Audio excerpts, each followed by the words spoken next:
With the holidays approaching, you might have some extra free time and be wondering if party animals is worth it. I'm here to answer that question. Just like any game, there's good and bad. But if you enjoy party games, fighting games, sports games, team-based games, and possibly sweating a little bit, then yes, especially since it's cheaper than most other games and free on Xbox Game Pass. So let's get into what it does well. There's three types of games you'll be playing: Last Stand, Team Score, and Arcade. But Arcade you can only play in custom matches. Last Stand is your typical 2v2, well, 4 sets of teams, and it's last team standing wins. With a variety of maps to choose from, including Conveyor, which was added December 14th, and Castleween, which was added for the Halloween event. Next is Team Score, where it's 4v4. Each map offers a different objective on what you have to do. And you have soccer, football, and hockey. They're all very similar, but they feel significantly different from each other. Lollipop Factory, you have to grab a bunch of gummies from the middle,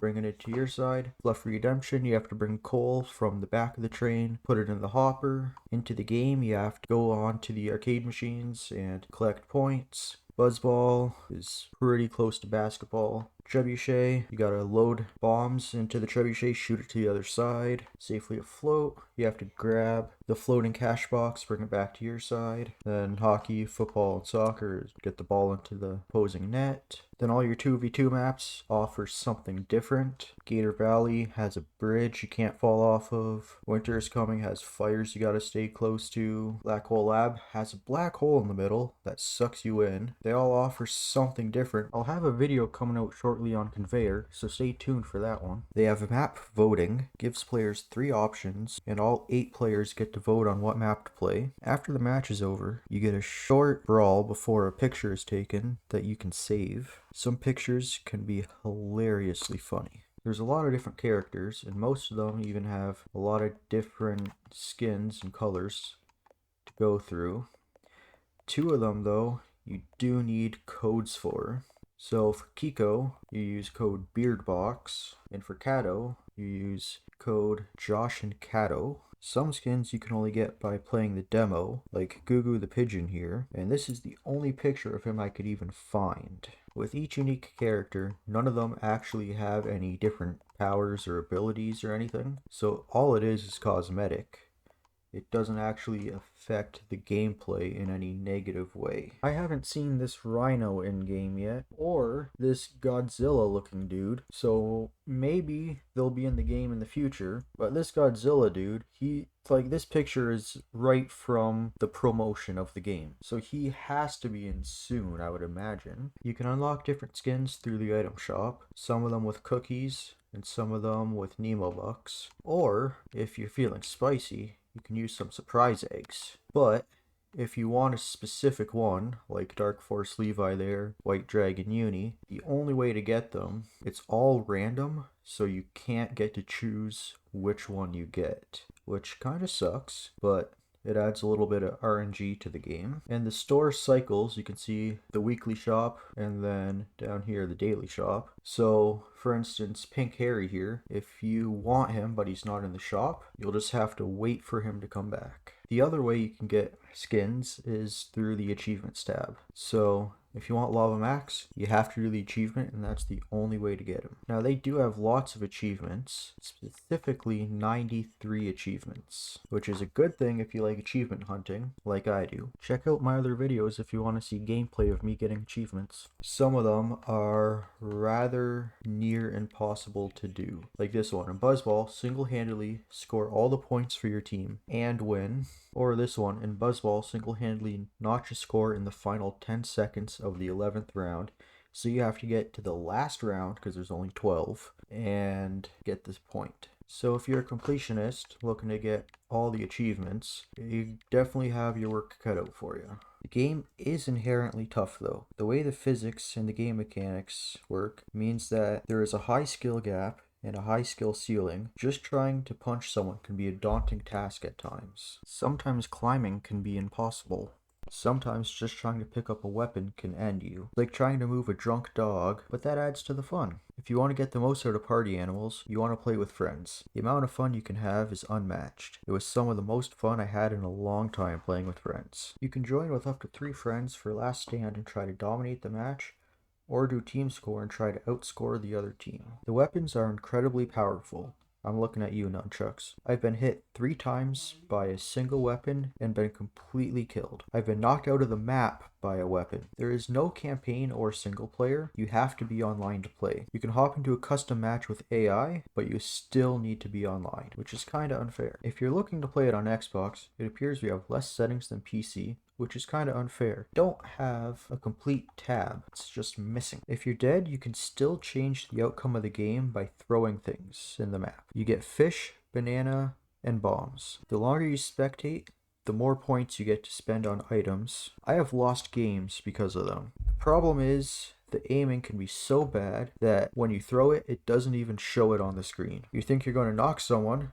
but then the object's just not there. Or you just totally miss. But overall, if you're casually playing or sweating, it's still a great game. Lastly, we're going to go over reviews on Xbox. I have it sorted to 5-star reviews right now. As you can see, 45% are 5-star.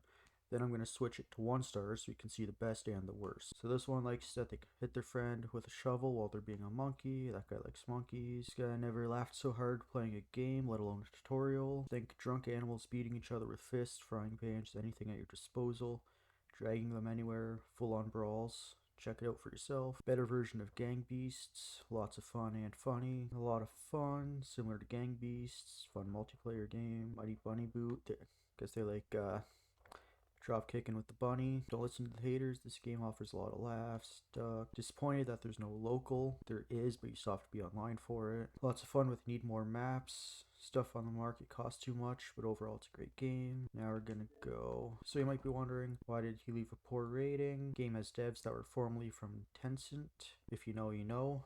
I don't, but it seems like maybe they have shady business practices for getting money from people. The game has a gacha loot box mechanics and MTX that can cost more than the game itself. That's most games, and it's not pay to win, just for different skins.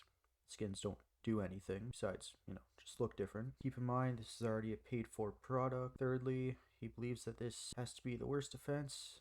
The game advertised full online and offline for players leading up to the release, and then no offline, nor will it be made available in the future. To make matters worse, the developer deceptively changed the wording as to how said missing feature works as a cover-up, avoid and deflect warranted criticism only hours post-launch. I know and understand that this isn't what you want to hear. The game looks like a hoot, however, if you value where and whom your money goes to, need to be aware of those things. I mean, he's got some points, but the game has devs that were formerly from Tencent, and that's going to make you not buy the game itself. It's a new studio. And then you can't play unless you have Ultimate. That is incorrect, I believe. Even local split screen is online. That is right, but pretty sure you don't. I don't have Ultimate, and I can play it. This guy's getting an error. How do you fix it? No idea. No local multiplayer, online only. Game Pass Ultimate users only. I, again, do not have Game Pass Ultimate, but I can still play it. Kids are going to be upset when they get home from school. Rubber Bandits had the local option.